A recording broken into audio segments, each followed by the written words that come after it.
میری دنیا ہے تو ما خلقت سما مبنیہ ولا ارض مدحیہ ولا قمر منیر ولا شمس مضیہ، میری دنیا وہ ہے۔ تمہاری دنیا سے مجھے 3 چیزیں پسند ہیں۔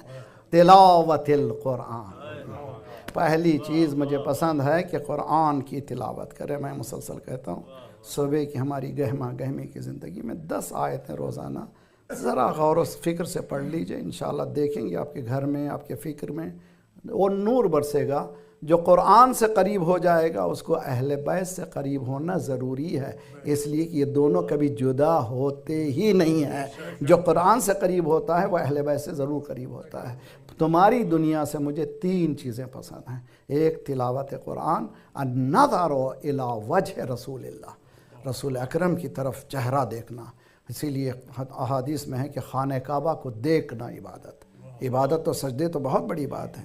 ایک ایک رکعت کا ثواب 1 لاکھ رکعت کا ثواب ہے۔ خانہ کعبہ کے پہلو میں نماز، مسجد الحرام میں 1 رکعت کا ثواب 1 لاکھ رکعت کا ثواب ہے۔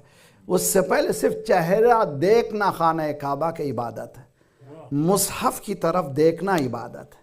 خانہ کتاب تو پڑھنا بہت بڑی بات ہے، قرآن کو دیکھنا عبادت ہے، والدین کو دیکھنا عبادت ہے۔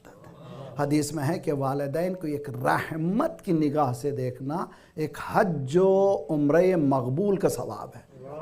بہت مشکل ہے، سمجھنے کی کوشش کی، ہم بھی حج کیے ہیں، آپ لوگ بھی اللہ حج کو پورا کرے، لیکن کر کے آئے ہمیں پتہ نہیں ہے کہ قبول ہوگا یا نہیں ہوا، قبول ہوا ہے یا نہیں ہوا۔ یہاں پر حدیث یہ کہہ رہی ہے اگر قبول حج چاہتے ہو ماں باپ کو دیکھو، ماں باپ کے چہرے کی طرف دیکھنا مقبول حج اور عمرے کے برابر ہے۔